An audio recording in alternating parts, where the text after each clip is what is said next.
Hello guys, very good morning to all.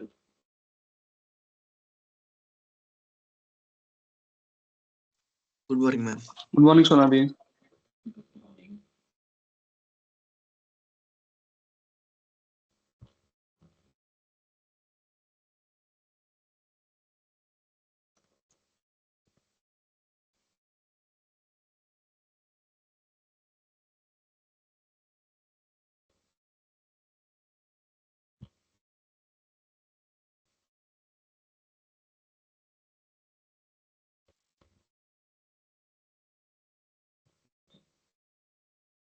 Okay, so where we were doing network configuration.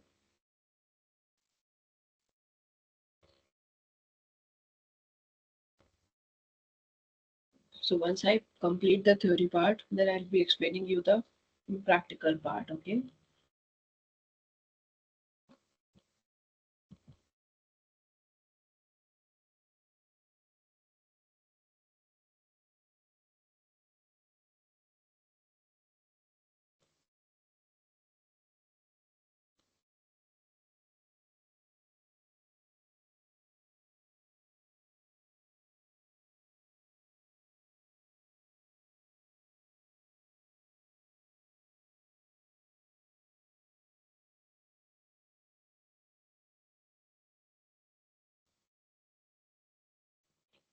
Okay, so DHCP was done.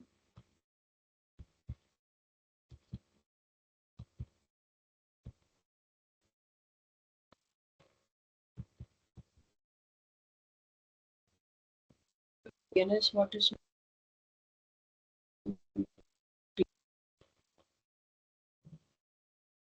Sonali, your voice is breaking up.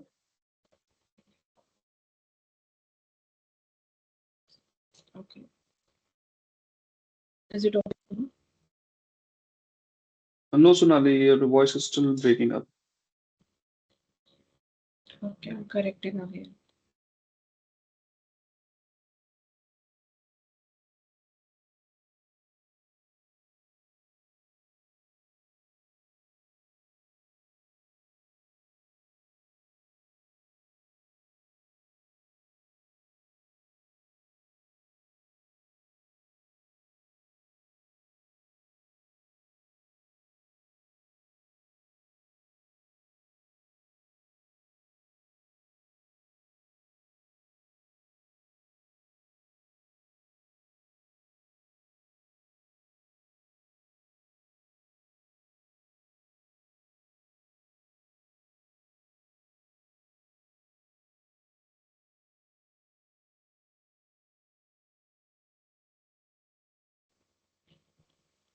Okay, am I audible now? Yes, yes, you are.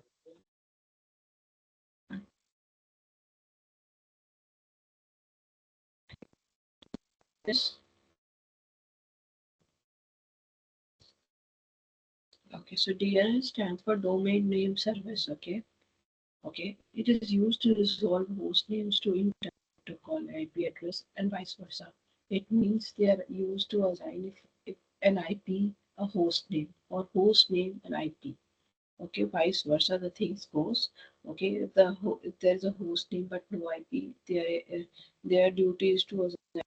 Okay, and if there is IP address but no host name, so vice versa the things goes on. Okay. So DNS server, also known as name server, maps IP address to host names or domain names. Okay, so how does a DNS works? So this is the criteria of how does the DNS works. Okay, so site client, okay, and this is the server, suppose. Okay, so client sends up a request, okay, and DNS gives up the response. Okay, that is known as lookup request and lookup response. Okay, so sending the request is known as request, lookup request. Okay, getting a response from the DNS server is DNS lookup response. The system on which DNS service is configured is called DNS server. Okay, on which the service is configured is called DNS server, and the system that accesses the DNS server is called DNS client. Okay,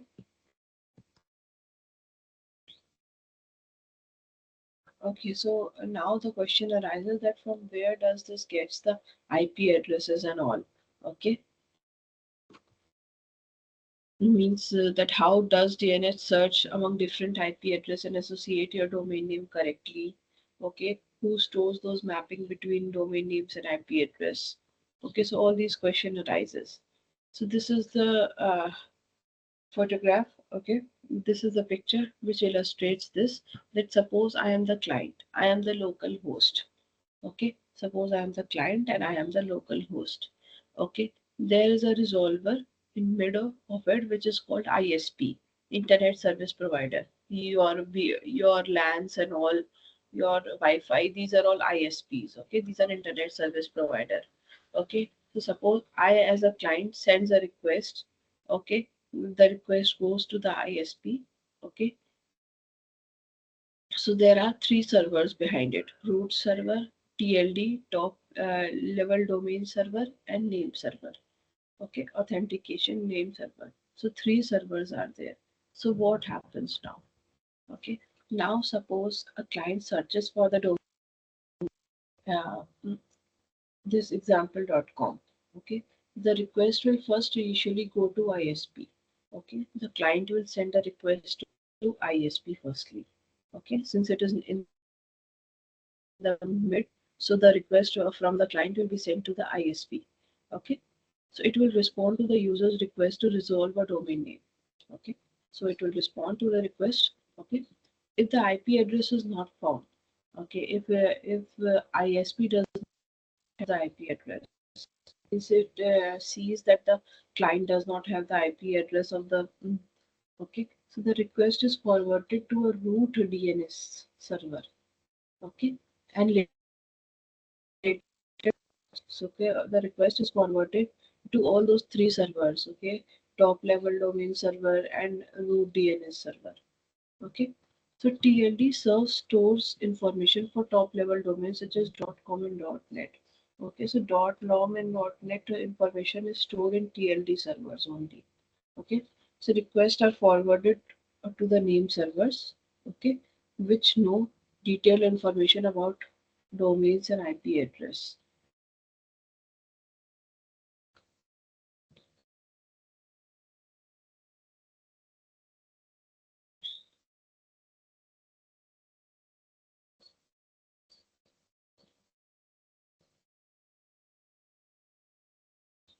Name servers respond to the ISP resolver, and then the resolver responds to the client with the requested IP.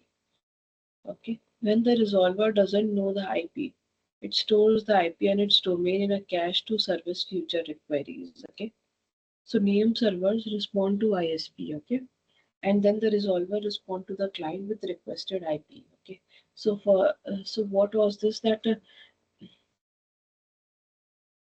the client was sending to the resolver. Okay, firstly. Okay, then the resolver, if does not have anything, it does not fulfill anything, they were asking the root server or top level domain server to serve it. Top level domain server contains information about .com and .net, all these kinds of websites. Okay, so suppose they respond back with the IP. Okay, so the resolver will give it back to the client. Okay, so this is how the working is there.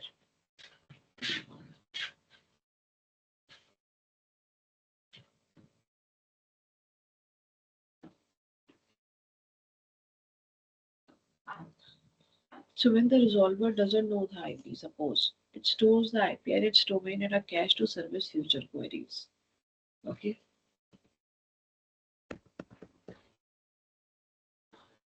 Okay, FTP I will explain properly. Okay, I'm leaving it because I will show you the practical of it. Okay, in a proper manner. मैंने green tea लिया ना, और दवाई लिया. Yes.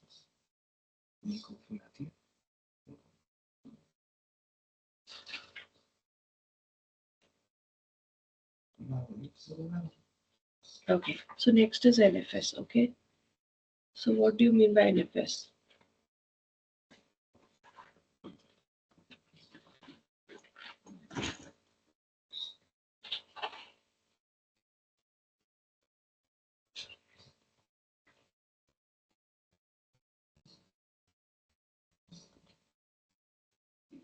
Okay, so NFS stands for Network File System. Okay, so network file system is basically developed for sharing of files and folders between Linux Unix systems by Sun Microsystems in 1980. Okay, so NFS, it is basically developed for sharing files and folders, okay, between Linux, okay, systems by Sun Microsystem. Okay, it allows you to mount your local file system over a network and remote hosts to interact with them as they're mounted locally on the same system. Okay, NFS, what does it do? Okay, it helps us to mount our local file system over a network, okay, and remote hosts to interact with them as they're mounted locally on the same system. Okay, so what are the benefits of NFS? Okay, so and with the help of NFS, we can set up file sharing between Unix to Linux system and Linux to Unix system. Data can be shared across the network easily.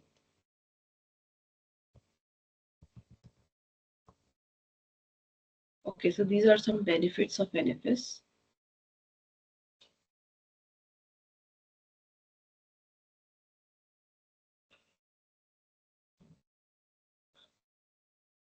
Okay, NFS allows local access to remote files.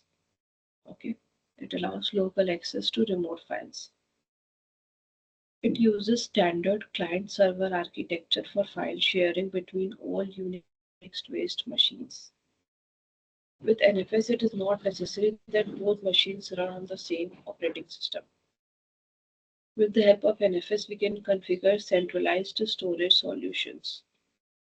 User get their data irrespective of physical location. Actually, firstly, it allows local access to remote files. Okay, so all the remote files which are there, okay, can be accessed locally.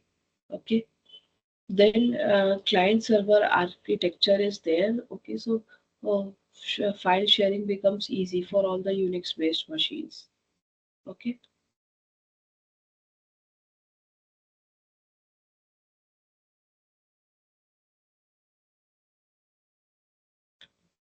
With the help of NFS, we can configure centralized storage solutions. Okay, user get their data irrespective of physical location.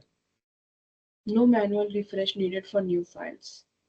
Newer versions of NFS can also support root mounts. Means root all can also be mounted and data can be transferred from the root as well. Can be secured with firewalls and Kerberos. Okay.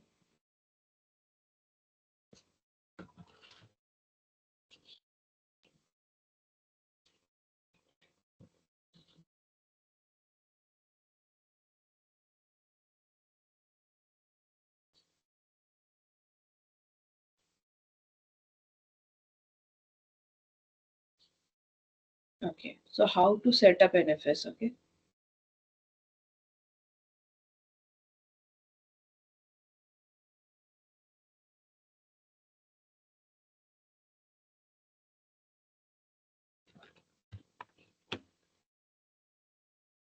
Okay, so how to set up NFS? It needs at least two machines. Obviously, the data sharing can be needed for minimum two machines. Okay, the machine hosting the shared folder is called server, and which connects to it is called client.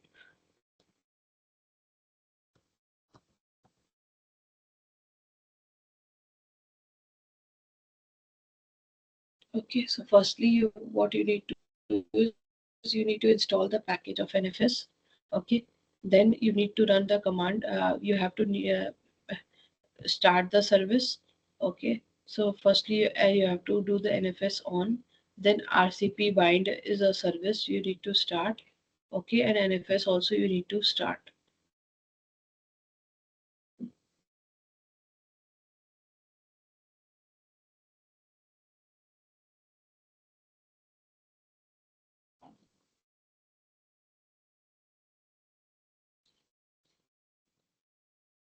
Okay, so in etc export there is an entry. Okay, this entry is there inside this etc export file. Okay, so we need to decide a directory which we want to share with the client. Okay, so the directory should be added to etc export. Okay, so this is how the directory is added: /share okay, your IP address, and these are some subjects we need to write inside the bracket. Okay, RW is the permission. Sync is that automatically sync should be there. If new files are created, they are reflected automatically. No root squash, no subtree check. Okay, so no subtree check. It prevents the scanning the shared library. Okay.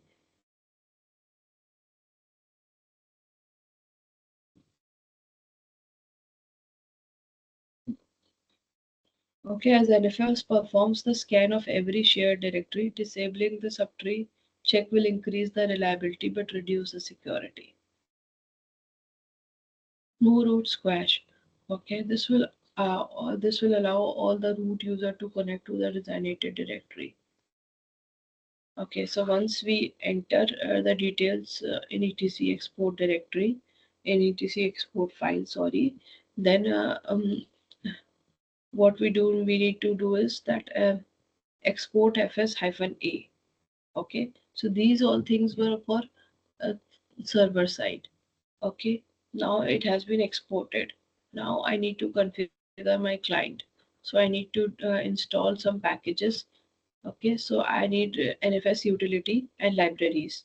Okay, so I have installed NFS utility and NFS library package. Then the directory which I want to share. Okay, suppose this is my directory. So I've mounted the shared directory.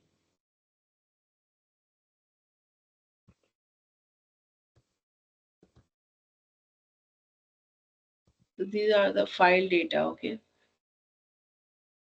when you read them, okay, it will be clear. Okay, you need to know theoretically about NFS. Okay, so then what is NFS, how the data is transferred, and from client side and from server side, what are the means things to be configured. Okay, that much is okay. So these are some data about the file. Okay, you can see it when you read by yourself.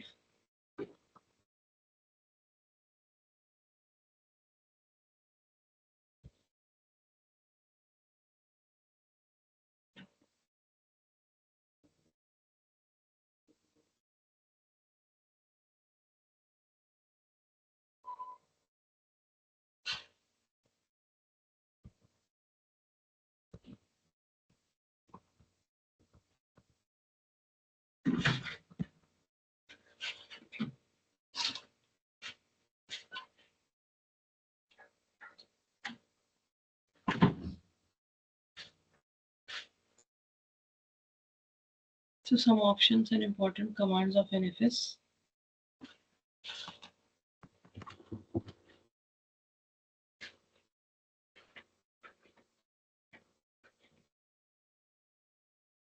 It is show mount -e.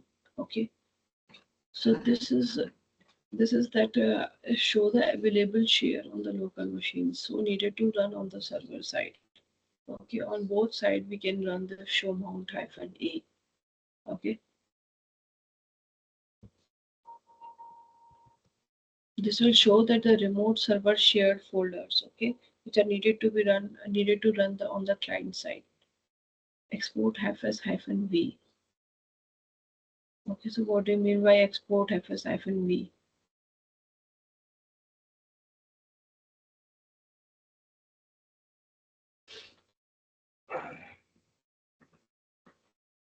So it lists all the shared files and folders with options on the server. Export -u, it will unexport the things. -r will refresh it. Okay. So after this configuration, you will be able to use NFS, okay, and share the files between Unix machines without any problem.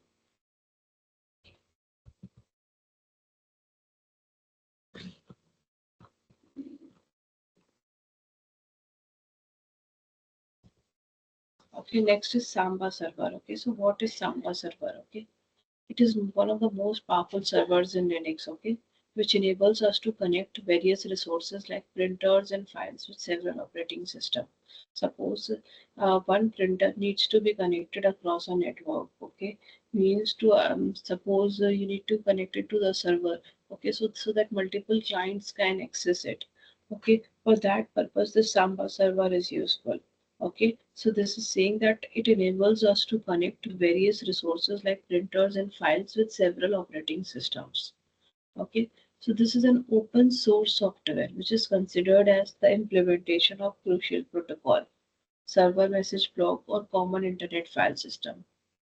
It is a system that is based on Linux, but server message block or common internet but makes the compute communication possible with Windows OS. Okay, so this is an open source software, okay, which is considered as an implementation of the crucial protocol.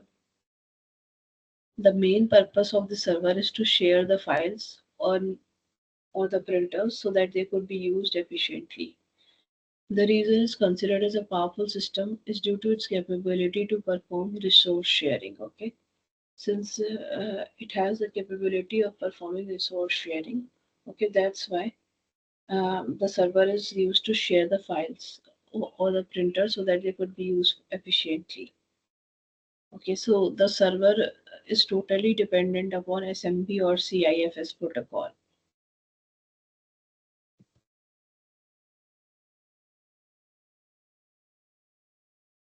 It works as a central system that has several resources connected to it in order to exchange the data or to access other physical resources like a printer. It makes sure that the sharing mechanism could be implemented using the Linux platform.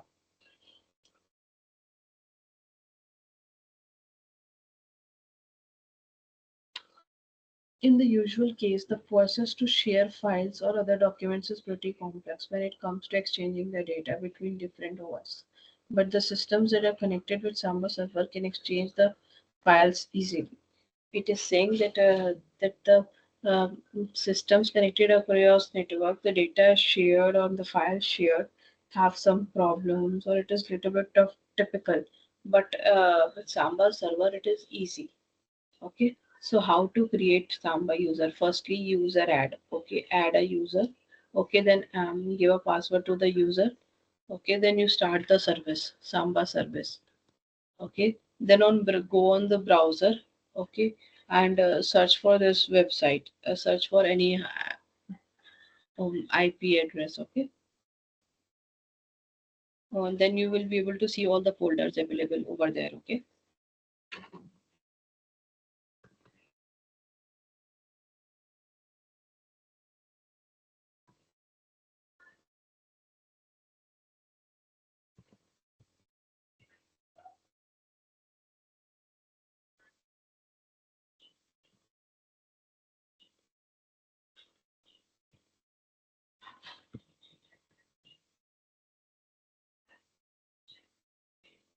Not audible. Pardon? You're Sound is saying not audible. something? Yeah, just a second. I'm opening another document, okay? Is it clear everything? Okay.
Okay, so what is network management in Linux? Okay, then we'll be learning about networks. Okay, commands, some proper commands. We will be learning about all of them. Okay.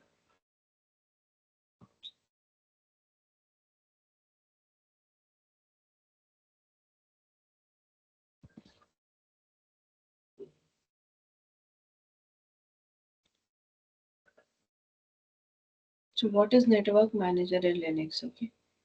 So network manager is one of the utilities which are used to manage network, including network interface cards in Linux. Okay.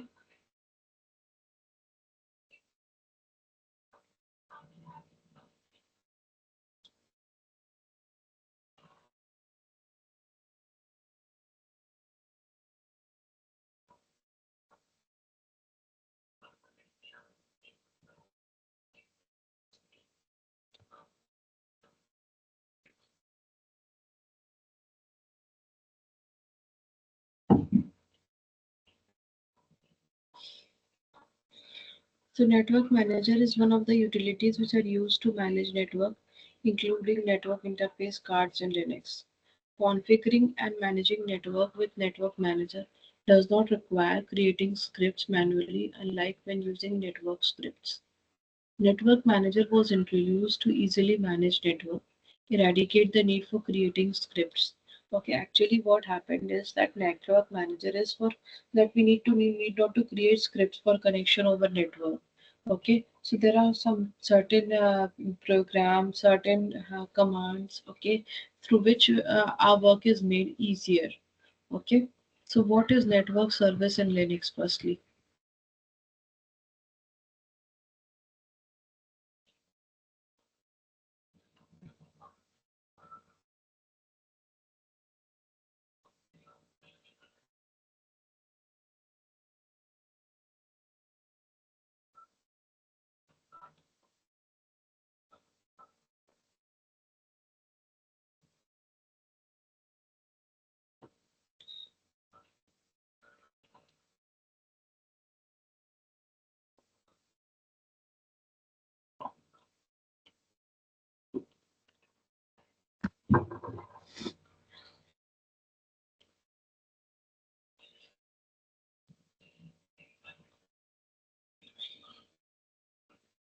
Okay, so what is network service? Okay, so it is one of the utilities which are used to manage network in Linux. Okay, but in the earlier distributions like RHEL and CentOS, it was not there. Okay, in these versions, it was not there. Configuring and managing network interface with network interfaces service requires creating scripts manually. Scripts such as ifconfig. Okay, hence ones need to be conversant with network scripts while using the network service to manage network. Okay, so we will be using network services in order to manage network rather than scripts and all. Okay, so there are two types of network interfaces. Okay, so we have two types of network interfaces. Okay, so the first is the physical network interface, and the second is the virtual network interface. Okay, so there are two kinds of interfaces. First is physical network interface, and the second is virtual network interface.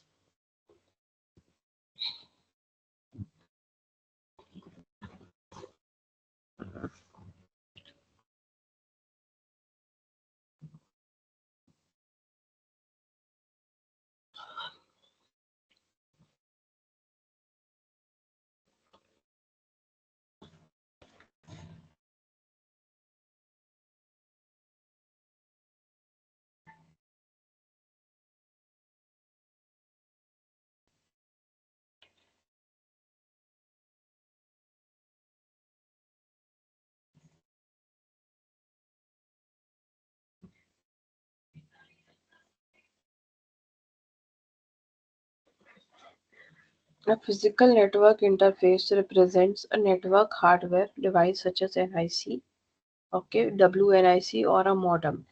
Okay, so NIC means this network interface card. WNIC means wireless network interface card.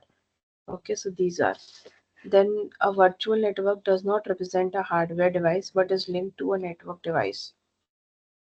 It can be associated with a physical or virtual interface. Okay. So virtual network interfaces. What do you mean by virtual network interfaces?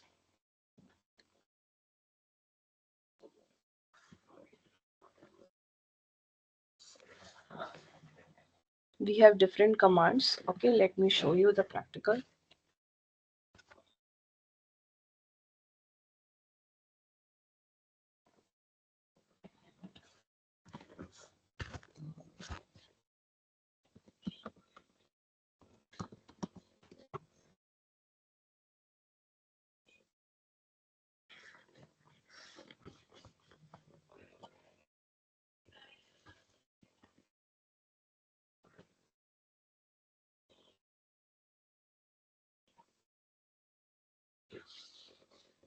Okay, so first is here IP command. Okay,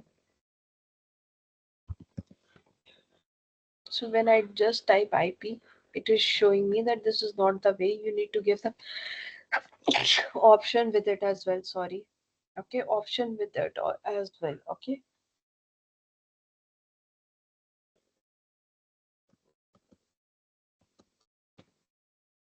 So I did IP link. So two links are showing here, means network links are shown here. One is local network link, okay, and then another is this broadcast link, okay. So two links it is showing here, okay. I do IP address, okay. So here you can see the local network it is showing here, okay. All the details it is showing here, INET address, okay. Details about this it is showing here. Then another data it is showing here, okay. So IP command it is used to show and manipulate routing devices, policy routing and tunnels, okay. Then we have netstat command, okay. It shows us network statistics, okay. It displays network connections, routing tables, okay, interface statistics, masquerade connections and multicast memberships, okay. So when we do netstat,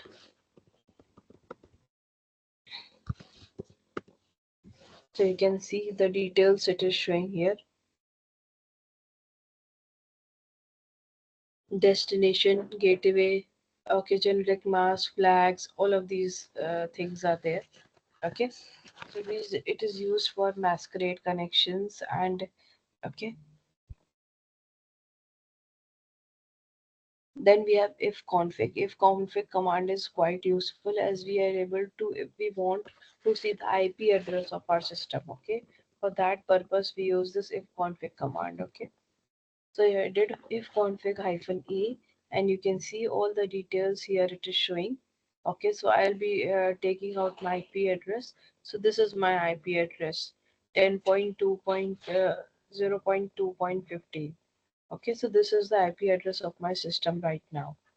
Okay, so what we need to do is that just write if config hyphen a.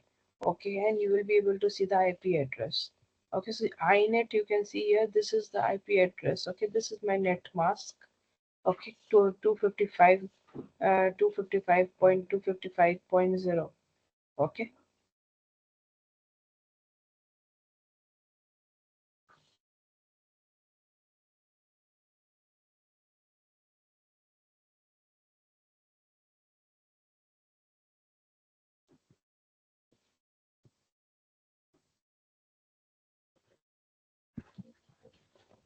TCP dump it also to print the list of the network interfaces available on the system. Let's see whether this command is there or not.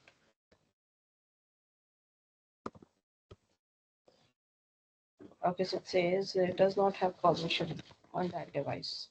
Operation not can be of with root we can run such commands.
Okay, so I shown you all the configured network devices through if config-a. Okay, or you can use IP link show. Okay, next is ping command. Okay, so what do you mean by ping command? Ping command is used to see whether any network which we are connecting is alive or not. Okay, suppose I want to connect to redhat.com. Okay, so I just write ping. Okay, so you can see that the data is being transferred. Okay, all of these information it is sending to and fro. Okay, which means that the yes, my connection is alive. Okay, if I do google.com,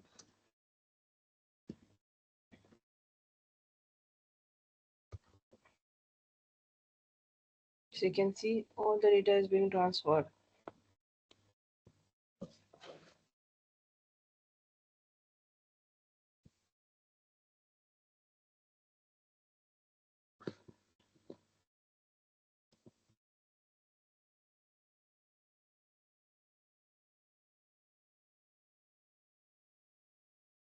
Finger command, as I've told you, it tells about the user things.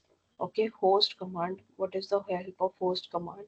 You can find network address information. Okay, so just write, let's write host www.google.com.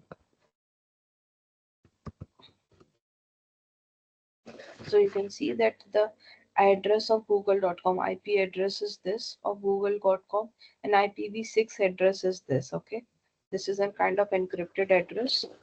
Okay, so this is the IPv4 address and this is the IPv6 address. So okay, so destination address for particular websites can be seen by this host command. Okay.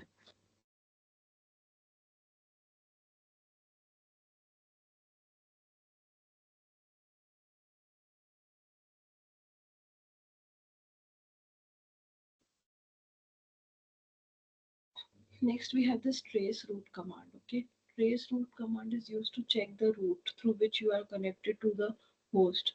Okay, so monitoring the speed and the number of intervening gateways means the proper route. Suppose if I'm connecting to google.com, how the things are happening from my system till to google.com, the path, the speed, the gateway connections, the route taken. Okay, all these details. Okay, so let me show you.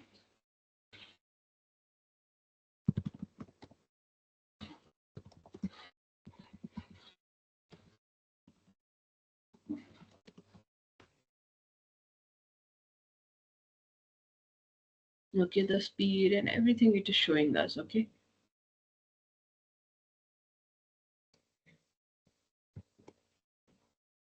if you will search something, then again the things will come. Okay, read this part, this host and the trace route command, read it by yourself for one time. 1 minute. Okay.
Okay, so telnet is also another form of connection. Okay, when you want to connect, log in remotely to another system on your network, we use this telnet system. Okay, the system can be on your local area network or available through internet connection. Telnet operates as if we are logging to another system from a remote terminal.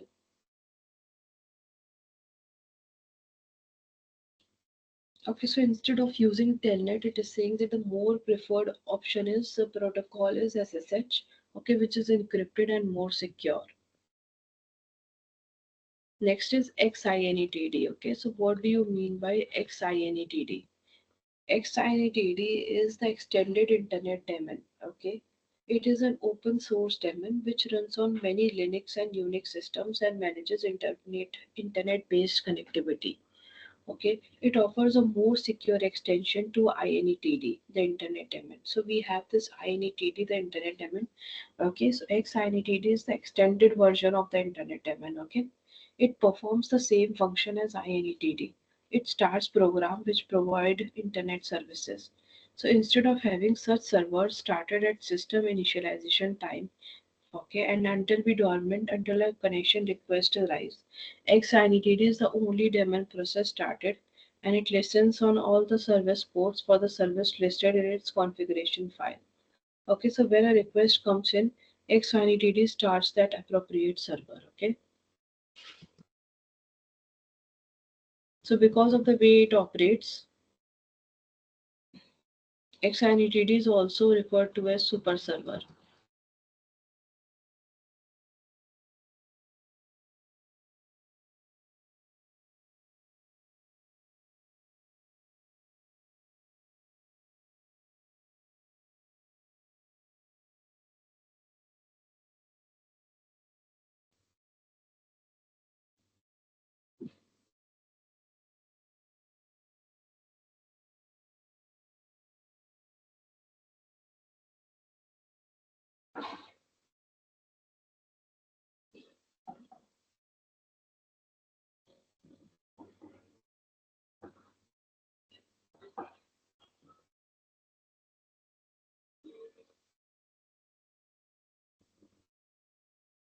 So etcxinetd.com, the global XINETD configuration file. Okay.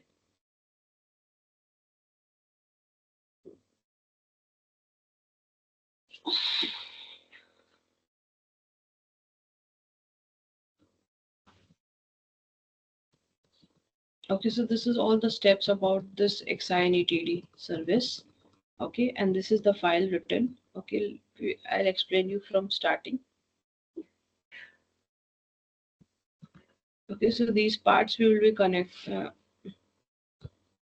seeing tomorrow. Okay, because these are big parts. Okay, I need proper timing, at least 15 to 20 minutes to complete it. Okay, so we'll be connecting tomorrow and we'll be finishing this.